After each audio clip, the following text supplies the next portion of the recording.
తారీఖు రాత్రి 9 గంటల ప్రాంతంలో ఖమ్మం రూరల్ పోలీస్ స్టేషన్ పరిధిలో ఎం వెంకటాయపాలెం విలేజ్ గ్రామశివార్లో ఒక male person dead body road పైన పడి ఉన్నది అని మనకు పోలీస్ వారికి ఒక అన్నోన్ పర్సన్ నుంచి కాల్ రావడం జరిగింది. దాంతో మేము రష్ అయ్యి దాన్ని షిఫ్ట్ చేసి మనం ఎంక్వైరీ చేయాలి. ఆ ప్లేస్ని అబ్జర్వ్ చేసి మనము పంపించి వాళ్ళ కుటుంబ సభ్యులకు ఇన్ఫామ్ చేయడం జరిగింది. అతని బాడీ మీద ఉన్న పచ్చబోర్డులు వాళ్ళ పేర్ల ఆధారంగా వాళ్ళ ఫ్యామిలీని అతను ఐడెంటిఫై చేయడం జరిగింది. అతని పేరు చాగంటి రవి. అతను పెయింటర్గా వర్క్ చేస్తాడు. 42 years ఏజ్ ఉంటుంది. అతను గాంధీనగర్ వాళ్ళ కుటుంబ సభ్యులను పిలిచి కంప్లైంట్ తీసుకోవడం జరిగింది. వాళ్ళ భార్య కంప్లైంట్ ఇచ్చింది. దాని మీద అప్పుడు మనం అనుమానాస్పదంగా కేసు నమోదు చేయడం జరిగింది. కానీ దాని తర్వాత ఇన్వెస్టిగేషన్లో భాగంగా అతను మార్నింగ్ ఇంట్లో నుంచి ఎప్పుడు వెళ్ళాడు, మళ్ళీ సాయంత్రం ఎప్పుడు డెడ్ బాడీ కనబడేటనే కోణంలో మనం ఎంక్వైరీ చేస్తే ఆ రోజు మనం టెక్నికల్ డేటా ఆధారంగా ఆయన ఫోన్ నెంబర్ను పరిశీలించి ఆ కాంటాక్ట్స్ని మనం అనాలిసిస్ చేస్తే అతనితో ఇంకొక 4 మెంబర్స్ ఆ రోజు పొద్దున్న నుంచి సాయంత్రం దాకా కాల్స్ మాట్లాడినట్టు అతనితోనే ఉన్నట్టు మనకు అర్థమైంది. దాంతో వాళ్ళని అందరినీ పట్టుకొని విచారిస్తే మనకు అసలు కారణాలు తెలిసినాయి. ఇతని భార్య పేరు ప్రశాంతి. వీళ్ళకు ఒక డిగ్రీ చదువుతున్న కూతురు ప్లస్ కొడుకు.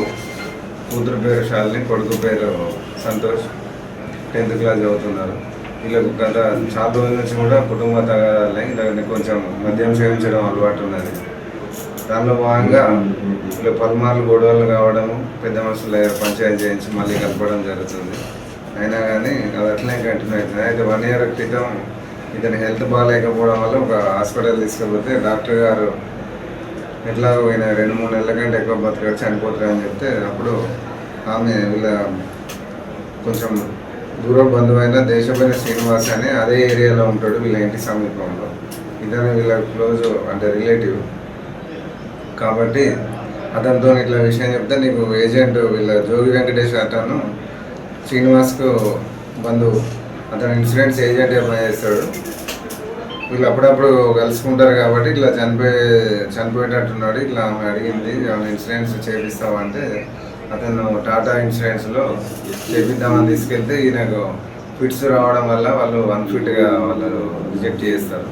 దాంతోనే అతని మళ్ళీ వెంకటేష్ ఇంకో సలహా ప్రకారం ఒక కారు కొంటే మనం కొంత డౌన్ పేమెంట్ కట్టి ఈఎంఐలు కట్టుకుంటే 5 years వరకు ఉంటుంది కదా, మధ్యలో ఎప్పుడు చనిపోయినా కానీ కారు మిగులుతుంది.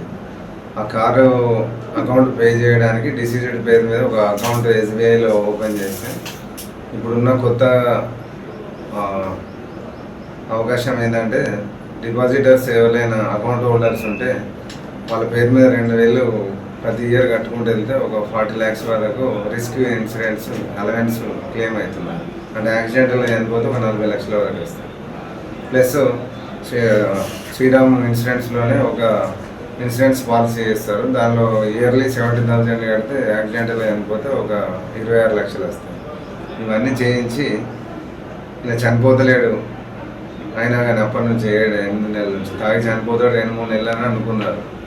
చనిపోకపోవడం వల్ల యాక్సిడెంట్. మళ్ళీ ఇంకొకటి ఏంటంటే యాక్సిడెంట్ చేస్తేనే ఈ బెనిఫిట్స్ ఎక్కువ. నార్మల్ ఎంత అంటే ఏదో కట్టినంత మనం రిటర్న్ వస్తాయనే ఉద్దేశంతో మళ్ళీ ఈయన హరాస్మెంట్ కూడా ఆమెకు ఎక్కువ కావడం వల్ల ఈ శ్రీనివాస్తోని వెంకటేష్తోని ఇలా చెప్తున్నాం ఇట్లా ఏదైనా చేసి యాక్సిడెంట్ లాగా ప్లాన్ చేయండి, చంపేస్తే వస్తాయి కదా, నాకు ఒక 15 కార్ ఇచ్చేస్తే మిగిలిన మీరు తీసుకోవచ్చు అని చెప్తే దానిలో భాగంగా ఈ జోగిరాంబాబు అంటే అయినా కూడా వెంకటేష్ వాళ్ళ ఫ్రెండ్ తమ్ముడు వీళ్ళందరూ దానికి ఒప్పుకుంటారు. దానిలో భాగంగా మన 2nd రోజు ఈ దేశమైన శ్రీనివాస్ మార్నింగే అతనికి ఫోన్ చేసి పెనగంచి రోజులు పోదాం రా అని చెప్తాడు.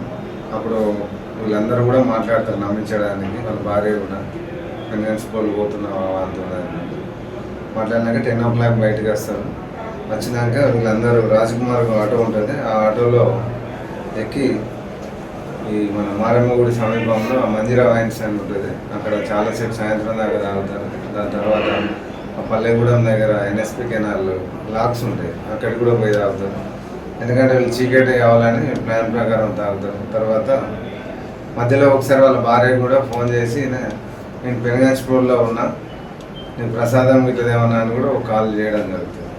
అంటే అక్కడికే పోయినా అని వీళ్ళందరూ నమ్మించడానికి వీళ్ళే చేయిస్తారు. అది చేయించినాక తర్వాత సాయంత్రం కొంచెం చీకటి పడ్డాక 7:30కి అట్లా జోగిరాంబాబును ఇక్కడ ఒక రౌండ్ ఇట్లా ఆటోలో తిరుగుకుంటూ ఇక్కడ దించుతారు నాయకపేట జంక్షన్. ఏదైనా పోలీస్ వెహికల్స్ కానీ అవి వస్తే మాకు ఇన్ఫర్మేషన్. తర్వాత వెంకటేష్ వాళ్ళ ఇంటికి వెళ్ళి వెంకటేష్కు 2 కార్లు ఉంటాయి. ఒకటి XUV 300 ఉంటుంది. దానిలో రాజ్ కుమార్ మరియు వెంకటేష్ ఇద్దరు కూర్చుంటారు. కూర్చొని డ్రైవింగ్ రాజ్ కుమార్ చేస్తుంటాడు. తర్వాత ఈ ఆటోలో ఈ డిసీజ్డ్ను చనిపోయిన వ్యక్తి రవిని దేశమైన శ్రీనివాస్ ఎక్కించుకొని పోయి కాచిరాజగూడెం వరకు వెళ్ళి మళ్ళీ రిటర్న్లో తీసుకొచ్చి అక్కడ మధ్యలో దించుతాడు. ఇది వెంకటాయపాలెం ఊరుకు ఒక 200 మీటర్స్ దూరం చీకటి ఉంటుంది అక్కడ మొత్తం, అక్కడ ఏం లైట్.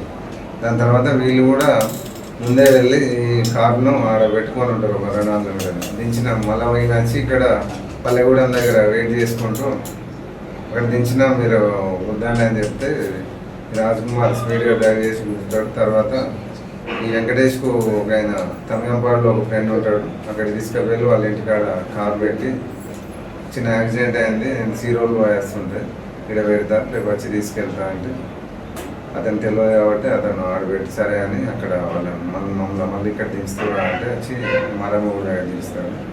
ఇతను శ్రీనివాస్ మాత్రం అతని సెల్ ఫోన్ తాగి ముందే ఆటోలో ఎక్కినప్పుడే తీసుకుంటాడు. తీసుకొని వచ్చి బైపాస్ రోడ్లో మునేరు రివర్లో పలగొట్టి వేస్తాడు. తర్వాత ఇంటికి వెళ్తాడు. దాంతో తర్వాత మనం వీళ్ళందరినీ పిలిచి విచారిస్తే ఇవన్నీ విషయాలు తెలిసినాయి. దానిలో అతడు శ్రీనివాస్ మీద ఉన్న ఎర్టిగా కారు, యాక్సిడెంట్కి ఉపయోగించిన XUV 100 మరియు వీళ్ళు ట్రాన్స్పోర్ట్ ఆర్డర్ చేసిన ఆటోను ఇవన్నిటిని సీజ్ చేయడం జరిగింది. మరియు LIC బాండ్స్ ఏవైతున్నాయో వాటిని అన్నీ సీజ్ చేసి రిమాండ్ చేయడం జరిగింది. ప్రస్తుతం వాళ్ళ భార్యను చేయాల్సింది.